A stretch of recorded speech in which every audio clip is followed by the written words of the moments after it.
ஓம் சக்தி. அபிஷேகம் செய்வது ஏன்? சாமி சிலைகள், விக்கிரகங்களுக்கு, லிங்கங்களுக்கு பல்வேறாக அபிஷேகங்கள் செய்வதற்கான காரணம் என்ன? சிற்பங்களை காலமெல்லாம் அழியாமல் பார்த்து கொள்ள வேண்டும். மனிதர்களில் ஆண், பெண், அலி என்று இருப்பது போலவே கற்களிலும் ஆண்கள், பெண்கள், அலிகள் என்றெல்லாம் உண்டு. அலிகள் அவ்வளவாக பயன்படுத்துவது கிடையாது.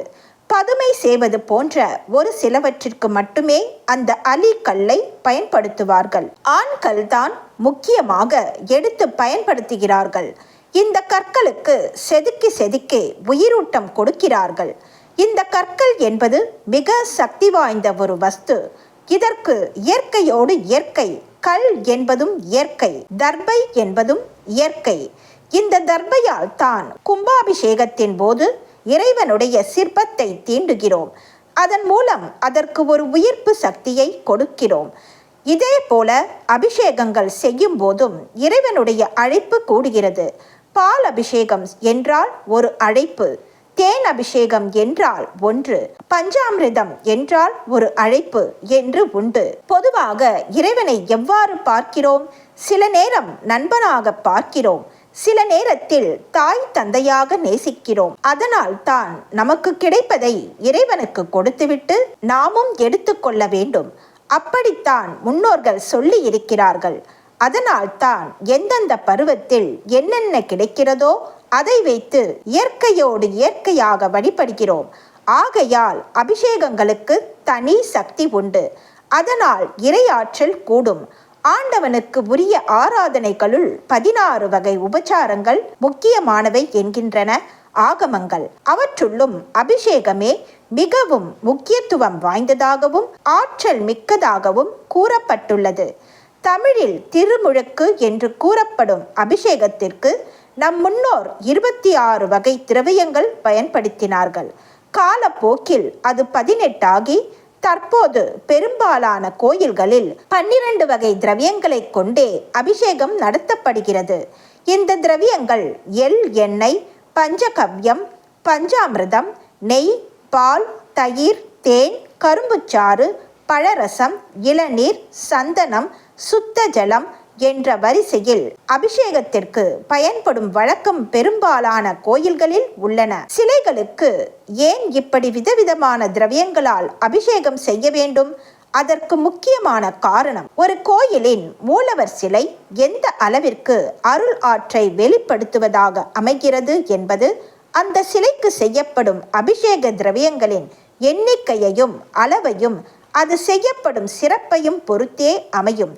இன்றைய விஞ்ஞான அடிப்படையில் சொல்வதானால், உயர்வான மின்கலனில் ஆற்றல் சேமித்து வைக்கப்பட்டாலும் உரிய காலகட்டத்தில் அதனை சார்ஜ் செய்வது முக்கியம் அல்லவா? சில மின்கலன்களின் உள்ளே உள்ள திரவங்களை குறிப்பிட்ட காலகட்டத்தில் மாற்றி அமைப்பதும் அவசியமாக இருக்கிறது தானே? அப்படித்தான் இறையருளை மந்திர யந்திர ஸ்தாபனங்கள் மூலம் சிலாரூபத்தில் இருத்திடும் போது அந்த ஆற்றலை நிலைக்கச் செய்யவும் அதிகரிக்க செய்யவும் அபிஷேகம் முதலானவை அவசியமாகிறது.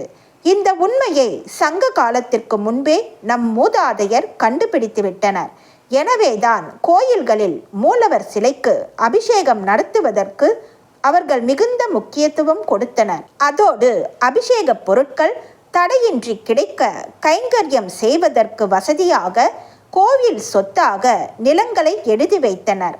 அபிஷேகங்களில் பல வகைகள் இருந்தாலும் மகா அபிஷேகம், அன்னாபிஷேகம், சங்காபிஷேகம் ஆகிய 3ம் சிறந்ததாகும். அதே போல எந்த வகை அபிஷேகம் செய்தாலும் அதனை ஒரு நாழிகை, அதாவது 24 நிமிடங்கள் செய்ய வேண்டும் என்று ஆகம விதிகளில் கூறப்பட்டுள்ளது.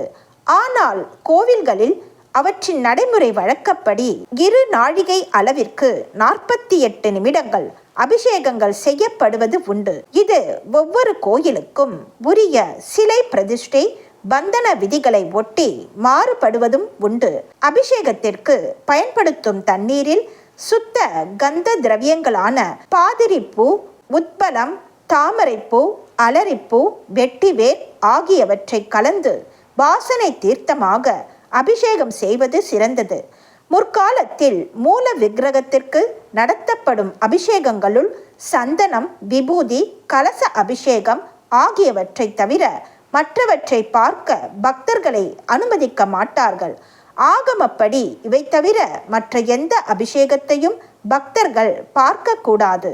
என்றாலும் பல கோவில்களில் எல்லா அபிஷேகத்தையும் பக்தர்கள் காண அனுமதிக்கப்படுகிறார்கள். கருவறையில் கற்சிலையாக காட்சி தரும் மூலவர் திருமேனி பிரபஞ்ச சக்திகளை எல்லாம் ஒருங்கே ஈர்த்து அதை கோயில் முழுவதும் பரவச் செய்கிறது. அந்த ஆற்றலானது அபிஷேகம் செய்வதால் பல மடங்கு அதிகரிக்கிறது. நம் முன்னோர் பல்லாயிரம் ஆண்டுகளுக்கு முன்பே கண்டுபிடித்த இந்த உண்மையை இன்றைய விஞ்ஞானிகள் சமீபத்தில் தான் கண்டுபிடித்து ஒப்புக்கொண்டுள்ளனர். பழமையான கோவில்களில் உள்ள மூலவர் சிலைகளின் பீடத்தில் அரிய மூலிகைகளும் ஆற்றல் வாய்ந்த மந்திர தகடும் யந்திரம் பதிக்கப்பட்டு உள்ளன. இந்த யந்திரமும் மூலிகைகளும் வெளிப்படுத்தும் ஆற்றலும் அபிஷேக தீர்த்தத்தில் கலக்கிறது. அதனால் தான் அதனை தலையில் தெளித்து கொண்டாலும் சிறிதளவு உட்கொண்டாலும் அபரிமிதமான புத்துணர்ச்சி கிடைக்கிறது. தயிர், பால், சந்தனம், தண்ணீர் ஆகியவற்றால் அபிஷேகம் செய்யும் போது மூலவர் சிலையில் அதிக அளவில் ஆற்றலை கடத்தும் திறன் ஏற்படுகின்றது. அபிஷேகம் செய்ய செய்ய கருவறையில் உள்ள காற்று மண்டலத்தில் எலக்ட்ரான்கள், அதாவது எதிர் மின்னூட்டியின் அளவு அதிகரிப்பதை அறிவியல் சோதனைகள் மூலம் கண்டறிந்திருக்கிறார்கள் விஞ்ஞானிகள். அபிஷேகம் காரணமாக கருவறையில் உள்ள காற்றில் அதிக ஈரப்பதம் இருக்கும். ஈரப்பதத்தில் ஒளியின் வேகம் அதிகமாக இருக்கும். அதனால் தான் அபிஷேகத்தின் போதும் தீபம் காட்டும் போதும் கருவறை காற்று மண்டலம் அயனியாக்கப்பட்ட மூலக்கூறுகளுடன் வெளியில் வருவதாகவும் அது கோவில் முழுவதும் பரவி பக்தர்கள் மனதில் பக்தி உணர்வினை அதிகரிப்பதாகவும் கூறுகிறார்கள். அபிஷேகத்தின் போது சொல்லப்படும் மந்திர ஒளி சிலை மீது பட்டு நேர் அயனியாக வெளிப்படுகிறது. நேர் அயனியை சிவமாகவும் எதிர் அயனியை சக்தியாகவும் நம் முன்னோர் உருவகப்படுத்தி அபிஷேகம் செய்யும் போது சிவசக்தி ஐக்கிய பாவ திருவிளையாடல் நடப்பதாக வரையறுத்துள்ளனர். அந்த ஆற்றல் சேமிக்கப்பட வேண்டும் என்பதற்காகவே கருவறையில் இருந்து கோமுகம் வழியே சென்று பின் அபிஷேக திரவியங்கள் நேராக கோயில் திருக்குளத்தை சென்றடைய வழிவகை செய்திருந்தனர். அதுபோலவே அபிஷேகத்திற்குரிய பொருளை நேரடியாக எடுத்து வந்து தருவதை விட அதனை சுமந்தபடி பிரகாரத்தில் வலம் வந்து பின்னர் கொடுப்பதே நல்லது என்பதால் பால் காவடி முதலானவற்றை சுமந்து வருபவர்கள் கோயிலை வலம் வந்து அளிக்கும் வழக்கத்தையும் ஏற்படுத்தினர். பொதுவாக பாலாபிஷேகம் செய்வதை பெரும்பாலான பக்தர்கள் விரும்பி செய்வதுண்டு. அதனாலேயே எல்லா கடவுளுக்கும் பாலாபிஷேகம் அடிக்கடி நடைபெறும். பாலாபிஷேகம் குறிப்பாக பிரதோஷ காலத்தில் நந்திக்கு செய்யப்படும் போது அது மிக முக்கியத்துவம் பெறுகிறது. அதே போல முருகனுக்கு திருநீரு, பால், பஞ்சாமிர்தம் போன்றவற்றால் அபிஷேகம் செய்யும் போது அளவு கடந்த ஆற்றல் வெளிப்படுகிறது.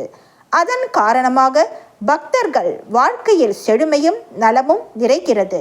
ஆண்டவனின் அருளாற்றலை அதிகரிக்க செய்யக்கூடிய அற்புதமான செயல் அபிஷேகம். உங்களால் இயன்ற போதெல்லாம் அபிஷேக நேரத்தில் கோயில்களுக்கு செல்லுங்கள். நீங்கள் நேரடியாக அபிஷேகத்தை தரிசிக்க வேண்டும் என்பது இல்லை. கோவிலுக்குள் இருந்தாலே போதும், உங்கள் வாழ்வில் கோடி கோடி நன்மைகள் சேரும். மனமும் உடலும் தூய்மை பெறும். ஓம் சக்தி.